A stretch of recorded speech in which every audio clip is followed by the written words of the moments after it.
Muito bem, então tá certo, dando sequência na programação da Cultura 1030 do nosso Cultura Notícias, desta hoje, quinta-feira, 14 de outubro de 2021. Está aí na nossa companhia via telefone, mas a fotinho tá, não posso falar em bonita, né? Porque aí eu estaria mentindo para os ouvintes que vão já engraçadinho a foto do seu Augusto ali também no Facebook. O oferecimento da Companhia do Óculos no Calçadão, Eletrônica Braga, Reveste, Pisos e Acabamentos, Clínica Dr. Jonathan Farina Bergman, Jacques Oliveira Imóveis, Dr. Felipe Miller, Funerária Ângelos Pax, Nilson Motopensas, Táxi 10 do Léo Abela, Esquadrias de Alumínio e Ferragem do Nico, Móveis de Casa, Ubermag, Central de Empréstimos Promax, sua dose diária de saúde, combatendo aí também a gordura no fígado. Emagrecedor Slim, que vem com o moderador de apetite. Que nem as situações de várias, nós também vamos conversar com o Augusto dia 12, né? Aí já passando para o dia 13, e 13 é um número, né, meio, né? Não vamos conversar, Augusto, vamos conversar dia 14. Hoje deu tudo certo. Bom dia, Augusto, satisfação. Bom dia, Geraldo. Bom dia, os amigos da Rádio Cultura. Satisfação toda nossa poder estar conversando com vocês. E já de antemão parabenizar a Rádio Cultura pelos 62 anos da emissora, que está completou, aliás, agora, né? Isso. Neste mês de outubro, motivo de muita alegria para toda a nossa comunidade. A gente fica muito feliz em saber que a Rádio Cultura está sempre firme, forte, né? Saber que também pude ter a satisfação de fazer parte da equipe e sempre tenho muito carinho até hoje por todos vocês, e de igual forma sei, vocês também estão sempre nos ajudando, proporcionando espaço, né, colaborando com a gente. Então, quero parabenizar aí toda a equipe da Rádio Cultura por esses 62 anos. Tá certo. Em nome de toda a equipe da direção, nosso muito obrigado. E você tem essa contribuição também, né, pela sua passagem aqui pela Rádio Cultura, nesses 62 anos também. Muito obrigado. Augusto Moreira Pins, do Conselho Tutelar. Dia 12 nós tivemos o Dia da Criança e crianças jovens, né? E o Conselho Tutelar, o conselho que pessoas veem por um lado, as outras veem pelo lado real do conselho. Umas dizem que o conselho não faz nada, mas o conselho, né, ele tem que, como se diz assim, ser provocado. As pessoas têm que irem até o conselho, no caso, né? O conselho não é punitivo, né? Mas o Augusto vai falar isso para nós. Em primeiro lugar, nos relacionando, eu vi uma postagem sua do Dia da Criança, né? Muito bonita também, né?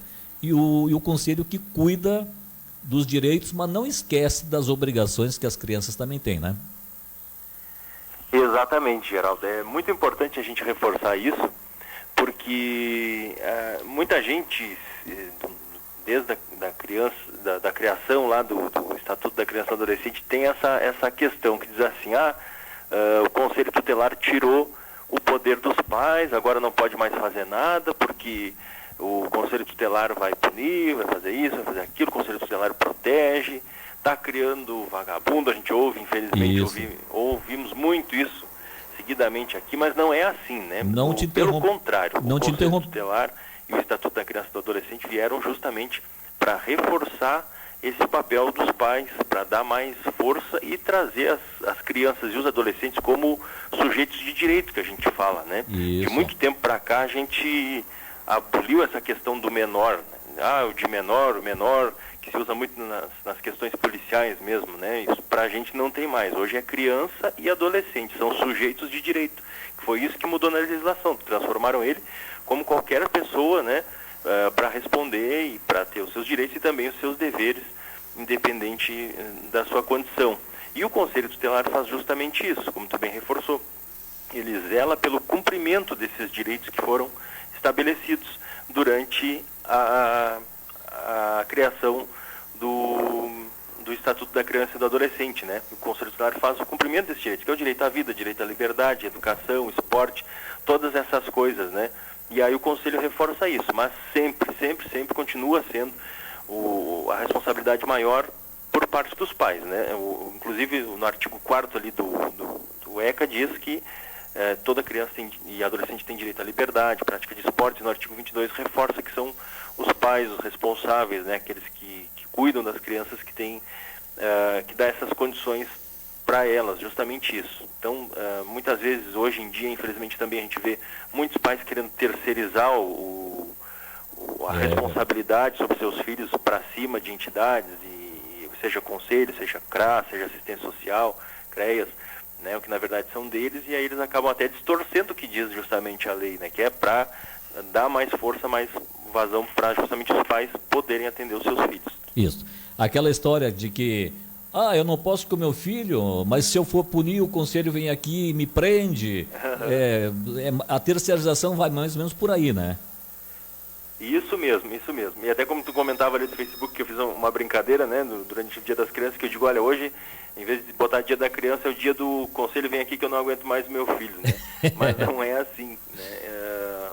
O filho, acho que um filho, uma filha são os maiores bens e a maneira que Deus nos dá para evoluir, né, Geraldo? Sim, Deus lapida o homem e a mulher através dos seus filhos, né? Através da paciência, da tolerância, do aprendizado, de passar bons costumes para os seus filhos.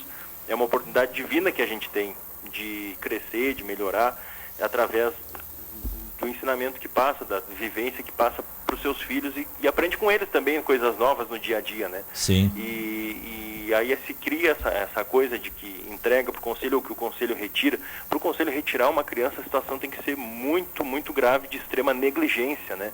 Quando está acontecendo um abuso, uma negligência por parte dos pais, aí sim o conselho vai agir, inclusive amparado pelo próprio ECA. Um dia uma pessoa nos disse, mas vocês não têm um mandato, tem que ter um mandato do conselho para fazer isso. Não necessariamente. Se o conselheiro entender que a situação é de risco para a criança, sim, ele pode agir naquele momento. E aí a justiça pode depois até devolver a criança para a família, mas a princípio ela vai ser acolhida, sempre se procura alguém da família para fazer esse contato, né? Nunca é levado direto para um acolhimento, né? Procura alguém da família extensa, que a gente chama, alguma pessoa indicada. Se não tiver, aí sim, aí acaba sendo acolhido, mas é uma situação de extrema negligência. A gente sempre tenta, e este grupo do conselho agora, que está trabalhando, que é eu, a Vera, a Renata, a Ilana, a Kátia e agora a Suzana, que é a suplente que está no lugar da Kátia, que está de férias, a gente tem procurado isso, né? Sempre dialogar, procurar sentar, ver o que a pessoa está precisando para melhorar a vida dela, para um atendimento seja de saúde, psicológico, né? Encaminhar para o CAPS, para o SASM, as gurias do CREAS ali nos ajudam muito, né? Na assistência social nós temos uma parceria muito grande, do CRAS também, para que esses serviços ajudem as pessoas a melhorar e aí não precisem, né, ter essa forma abrupta. Mas se a gente vai lá, orienta, a pessoa não aceita, ou corre o conselheiro, corre a conselheira, bate de frente, aí realmente são situações que não tem muito o que fazer, né? E aí se a gente vê que está sendo violado aquele direito da criança ali, aí sim aí acaba tendo que agir. Mas isso é uma situação extrema, né? Uma situação extrema e as pessoas não precisam ter medo de receber o conselho tutelar, ou receber o conselheiro ou conselheira, porque a gente está lá justamente para ajudar, para que essas coisas não aconteçam. Sim. Esta presença, né? Porque a presença de um conselheiro, a presença do conselho tutelar, e eu vejo assim, Augusto, me permita, em qualquer residência, em qualquer casa, não está significando de que ali esteja um maus trato, que ali esteja alguma coisa punitiva. O conselho também age na mediação, de ver o que está acontecendo dessa conversa que você falou, né? Isso mesmo, Geraldo, exatamente. A gente sabe que até por anos anteriores, assim, o pessoal fica realmente um pouco constrangido às vezes de receber o conselho. Eu mesmo, muitas pessoas, até conhecidos, né, graças a Deus a gente tem muitos amigos aí, muitos conhecidos, aí chega na casa, a pessoa brinca, né, não, conselho tutelar na minha porta. Mas é justamente para tentar resolver alguma situação e melhorar, né? Sim. Muitas das pedidos de averiguação, né, porque diferente do pessoal falar, fiz uma denúncia para o Conselho Tutelar. Na verdade, o Conselho Tutelar não recebe denúncia, né? Ele recebe um pedido de averiguação. A gente vai lá, averigua a situação, se está tudo certo ou não. E aí, a partir daí, a gente decide se vai tomar alguma medida. Por isso que é um colegiado, por isso que são 5 pessoas sempre, né? Não pode ter menos que 5 trabalhando, justamente por isso que aí faz uma votação interna, vê o que vai fazer, que medida vai tomar, se encaminha para o Ministério Público, que é outro grande parceiro, né?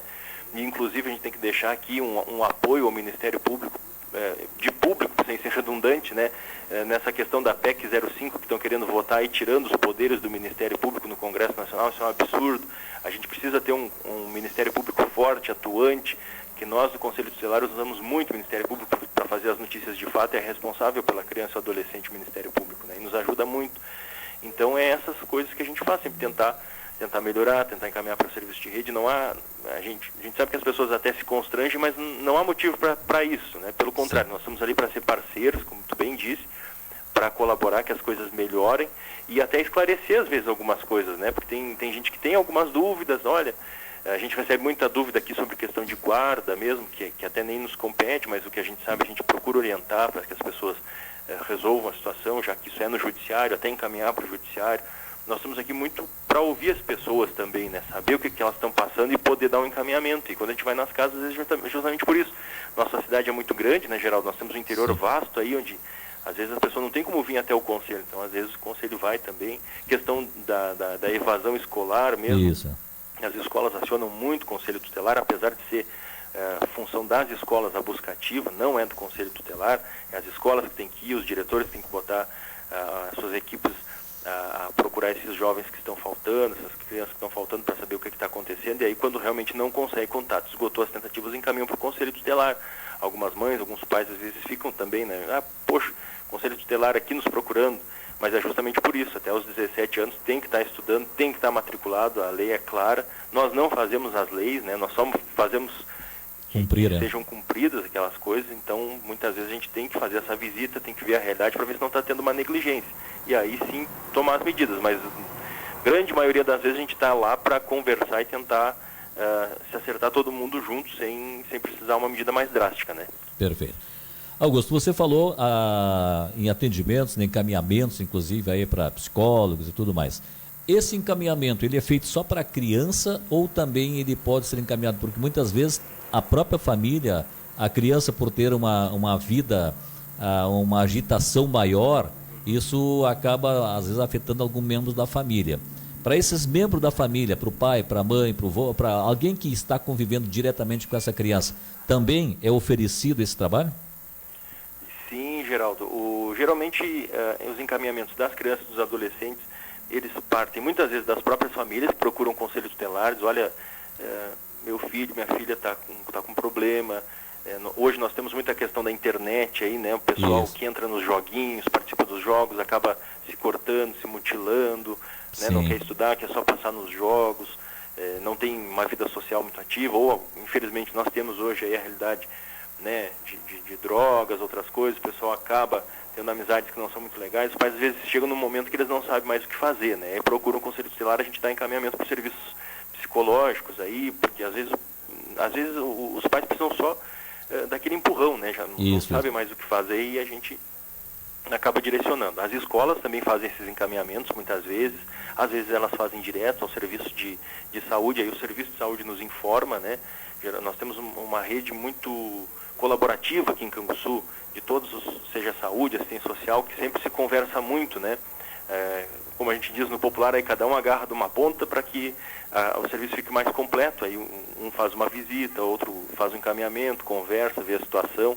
Às vezes um tem uma visão, né? Outro tem outra. Nós não somos técnicos, né, Geraldo? Sim. Aqui cada um tem a sua profissão fora do conselho tutelar, teve a sua formação, estudou do jeito que quis, né? Mas ninguém aqui é psicólogo, assistente social, não é nenhuma das nossas formações. Então esse tipo de coisa a gente tem que encaminhar para eles fazerem os laudos, né? Ou até a própria justiça solicitar esses laudos. E aí que dá esse encaminhamento. Os pais às vezes não sabem onde procurar, né? E aí é que entra o conselho tutelar. Mas também nós temos serviço, por exemplo, de atendimento para crianças e adolescentes, que é do SASM, serviço de atendimento social ali, psicológico, psiquiátrico, que fica ali perto da rodoviária, que pode procurar direto, inclusive, ali, né? As pessoas, mas muitas vezes não sabe nem onde fica, não sabe como chegar, e a gente proporciona isso, né? Às vezes uma simples conversa também já dá um direcionamento para esses pais, né? Nós temos às vezes muitas confusões também. A gente procura encaminhar os próprios pais para os atendimentos quando a gente vê que muitas vezes a situação é os pais que estão passando por problema ali, né? Encaminhar para o CAPS, para outro tipo de serviço, que eles possam melhorar e ter uma condição melhor até de cuidar dos filhos, né? Porque às vezes acha que a criança está com problema, mas é a própria pessoa que está com problema. Já tivemos diversos casos aqui, né? Sim. De tu conversar com os pais e tu notar que o problema, quem precisa de ajuda, na verdade, são os pais, nem são as crianças. O conselho pode dar esse encaminhamento. O que é uma confusão, às vezes, as pessoas... o conselho tutelar, ele atende, né? Por obrigação até os 17 anos, 18 anos incompleto. Isso. Mas muitas vezes pessoas ligam para cá para tratar casos de idosos, tratar casos de outras situações, né? Como nós estamos no prédio do antigo CAPS, muitas pessoas chegam enganadas aqui, ainda não sabem que o CAPS não está mais aqui, né? Que é o Conselho Tutelar. A gente sempre procura auxiliar. O conselheiro está justamente ali para aconselhar e dar um direcionamento, né? E nós estamos sempre de portas abertas aqui para o que for necessário. Sim. E claro, quando não nos compete, a gente informa qual serviço as pessoas devem procurar. Perfeito. Augusto, até para nós complementar, esse período estamos saindo, graças a Deus, aí da pandemia, e houve mais a proximidade de convivência. Geraldo, está um pouquinho baixo, não estou te ouvindo. Tá, vamos dar uma melhorada agora, não? Melhorou. Tá bom, então. Esta pandemia que nós estamos aí, graças a Deus, saindo dela, a convivência se tornou mais estreita, principalmente entre as famílias, pais, filhos, responsáveis. Aumentou algum número de casos ou ele se manteve? Geraldo, ontem até acompanhava no site da Agência Brasil, do Governo Federal ali, que falou justamente isso, né? Muito interessante a sua pergunta, que falou justamente isso. Foram mais de 120 mil casos num período curto de tempo. No ano passado todo foram 153 mil e nós já estamos dia 14 de outubro, estamos 14 de outubro, já deu 120 mil casos. Então houve sim um aumento do número de denúncias. E os números lá do governo federal são somente do Disque 100, aquele 100, que qualquer pessoa pode ligar e fazer uma denúncia, né? Seja para maus tratos de mulher, maus tratos de criança, adolescente, idoso, o Disque 100, que é um número federal, do governo federal, e aí ele disponibiliza para os municípios lá, para a polícia, para o Conselho Tutelar, Ministério Público. E só desses números já deu isso aí. Imagino que tem nos conselhos tutelares, que não é feito no Disque 100, direto nos conselhos tutelares, direto na Polícia Civil, direto no Ministério Público. Nós tivemos durante o início da pandemia foi muito tranquilo, assim. E com o passar do tempo, depois as pessoas ficando mais em casa, as pessoas tendo esse contato que até nem tinham tanto, muitas vezes, né? A criança estava mais na escola, a criança estava mais no amiguinho, corria, se divertia, começou a ficar em casa, os pais também, muitos pais perderam o emprego, muitos pais começaram a ficar em casa direto, aquilo começou a gerar um estresse, assim. A gente teve, depois do fim do ano para cá, um aumento considerável de denúncia, sim, a gente teve bastante denúncia, graças a Deus, a grande maioria improcedente, né? Porque sim. Às vezes um vizinho ouve lá, um pai ou uma mãe grita com o filho, já liga para o Conselho Tutelar. E aí, às vezes, é aquele momento só, mas não, o pai não agride, o pai não bate, a mãe não bate, né? Algum momento de descontrole, a gente vai lá, orienta, vê se estão precisando de alguma coisa, né? Porque todos os casos a gente tem que checar, né? Até casos, infelizmente, mais graves, né? Nós tivemos noticiado na mídia há pouco, mais de um mês aí, o caso de um abuso sexual de uma criança, isso, né? Que um andador de rua aí acabou pegando uma criança, né? E esse tipo de caso, infelizmente, a gente tem visto muito na televisão, até aqui em Canguçu nós temos poucos casos perto do que a gente tem visto a nível nacional. Ontem acompanhava a Rede Record, por exemplo, em 2 reportagens foram 5 abusos de crianças, né? Um garçom abusou de uma criança num restaurante, um pai abusou de 3 filhas, né? Então, vejam só, são situações, claro, vamos deixar claro que as pessoas ouvem na rádio e depois já vão confundir. Isso não foi em Canguçu, não foi em Canguçu, né? Na TV, foi em outro lugar. Mas também são casos que infelizmente acontecem, nos deixam entristecidos, preocupados, e a gente fica muito atento, muito vigilante aqui. Mas sim, teve um aumento considerável, mais para essa parte, assim, que o pessoal já estava começando a cansar dessa história de ficar em casa e tal, de um pouco de descontrole, de estar um pouco mais nervoso, mas nada assim que das denúncias das casas que fosse muito, muito grave, assim, ou que precisasse de outras medidas. O restante que precisa de medidas, claro, a gente caminha para o Ministério Público. A gente teve muitos casos de pais dizendo que os filhos não queriam voltar para a aula porque queriam fazer só um online, não estavam fazendo online, não estavam fazendo nada. A gente teve assim uma questão dos jovens mesmo sem perspectiva nenhuma no momento. Isso é até algo que, de repente, o Serviço de Saúde do município ou alguma outra instituição vai precisar ver isso aí para fazer um chamamento legal. Ontem também vi aqui em Pelotas, por exemplo, 400 alunos não tinham voltado às aulas nem presencial nem virtual, né? É um número muito alto, a gente sabe que a rede de ensino de Pelotas é grande, mas mesmo assim 400 é muito alunos, alto. né? Então esse tipo de coisa, sim, a gente teve um aumento de denúncias por conta da pandemia, muitas improcedentes, graças a Deus, né? Mas algumas, infelizmente, realmente aconteceram, a gente precisou dar os encaminhamentos necessários, mas aos poucos a gente sente também que, assim como a normalidade das coisas está acontecendo, as situações também estão se normalizando. Perfeito, então. Augusto, nosso tempo infelizmente esgotou, nós gostaríamos de conversar mais, Mas te agradecer demais a participação e desejar um bom trabalho para vocês aí. Obrigado, Geraldo, pelo espaço sempre. Obrigado, Aline, também que entrou em contato com a gente para marcar a entrevista aí. Desejo a todos vocês um restinho de semana, uma semana mais curta, Exato. Mas com muito sucesso, muitas realizações. Forte abraço a todos vocês aí. Um abração. Um abração, obrigado. Comerciais Fonsequinha, já estamos retornando no final do programa. Eletromais, Casa e Construção, informa